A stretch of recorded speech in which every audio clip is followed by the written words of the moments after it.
इस ड्रामे में एक ऐसा राज है जो आप लोगों को अभी तक नहीं पता, मैं आपको बताती हूँ। अबू बकर, जैसे कि आप सब जानते हैं कि ये मेन लीड है और मेन कैरेक्टर है एज अ अबू बकर। लेकिन एज अ अबू बकर में ऐसी क्या ख़ास बात है, क्या अट्रैक्शन है कि पब्लिक इसकी तरफ अट्रैक्ट हो रही है, मैं आपको बताती हूँ। ज़रियाब जो है इसका कैरेक्टर इतना नेगेटिव, मतलब एक मॉडर्न लड़की जिस तरीके से होती है सोसाइटी में, उसी तरीके से मतलब मूव भी करती है ना, उसके लिए चीज़ें मैटर नहीं करती क्योंकि फैमिली बिहाफ पर वो चीज़ें दिखाई ही नहीं गई हैं सिवाय दद्दों के अलावा। दूसरी तरफ ये लड़की जो है अबू बकर की मोहब्बत में दीवानी होकर, क्योंकि कुक की बेटी है। अच्छा, आप ये देखें अबू बकर का कैरेक्टर कितना स्ट्रॉन्ग दिखाया है ना इसमें। मतलब अगर हर लड़का इस कैरेक्टर का हो जाए तो क्या ही बात है। दूसरी तरफ जामिल जैसा बंदा ड्रामे में एज अ विलन कह लें आप, या साइड कैरेक्टर कह लें, या मेन कैरेक्टर तो नहीं है ये, इसकी भी एक्टिंग बहुत ज़बरदस्त है। लेकिन इसको सुकून चाहिए था, इसने शराब पी, इसने नशा किया, इसने ज़रियाब के साथ जो है वो ताल्लुकात बनाए, जो कि सोशल मीडिया पे बहुत चल रहा था कि इसने ज़रियाब के साथ जो है वो जिनसी ताल्लुकात बनाए हैं या जो भी है व्हाटएवर। इसको सुकून नहीं मिला।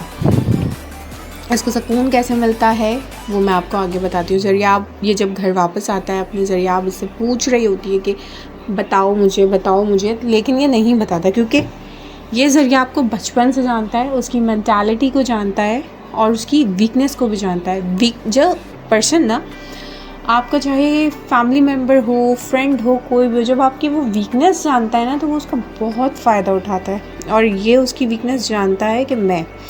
दूसरी तरफ अबू बकर जो है वो बाइज़्ज़त तरीके से अपनी कुक की बेटी को कुक के हैंडओवर मतलब हवाले कर आता है, और कुक को बेहतरीन तरीके से समझाता भी है कि ठीक है, आपकी बेटी अगर गलत है, एक बार उसने गलती की या जो भी था मामला उसने सॉर्ट आउट किया, सुकून से वो बैठ के सोचता है कि एटलीस्ट वो लड़की इससे अट्रैक्ट हुई कैसे।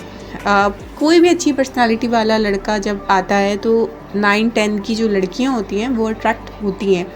ये एक साइकी है, मतलब इंसान की ये साइकी है कि वो हर चमकती हुई चीज़ को देखकर जो है ना वो अट्रैक्ट होता है, चाहे वो मेल हो या फीमेल। लेकिन हर चमकती हुई चीज़ सोना नहीं होती, और हर चमकती हुई चीज़ अगर सोना है भी तो वो आपके लिए नहीं होती। ठीक है। नंबर 2 के ज़रियाब जो है जिस फैमिली से बिलोंग करती है, वहाँ पार्टीज़, इस तरह का हेयर स्टाइल, क्योंकि वो अपर क्लास है। ठीक है, आई नो कि बहुत सारी लड़कियाँ ये ड्रामा देखकर ज़रियाब बनने की कोशिश करेंगी मिडिल क्लास फैमिली में।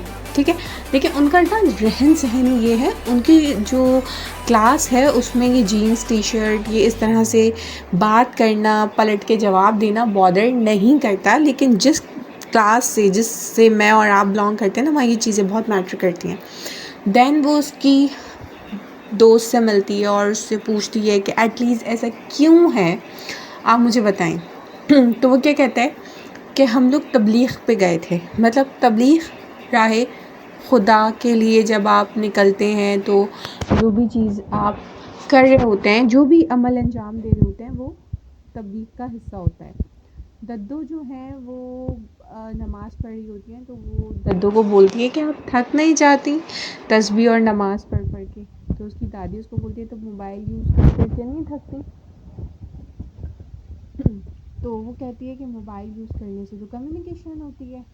देन वहाँ उसकी जो बहन है वो उसको बोलती है कि मैंने अपने हस्बैंड से बात कर ली है शुजा से, वो तुम्हें किसी का नंबर सेंड करेगा तो तुम बात कर लेना। उसके बाद जो है वो तुमसे बात करके तुम्हारा अमेरिका में जो है वो रहने का जो भी बंदोबस्त होगा वो सब करवा लिया, तुम्हारा भी और जामिल का भी। ठीक है। दूसरी तरफ वो दद्दो उसको समझाने की कोशिश करती हैं कि बेसिकली खुदा से जब आप बात करते हैं तो आपको सुकून मिलता है। ठीक है ना। लेकिन उसकी समझ में नहीं आता।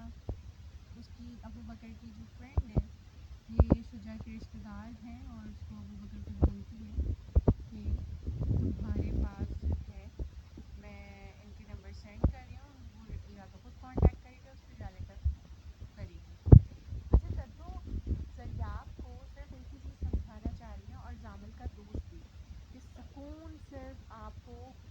की तरफ आने नहीं मिलेगा।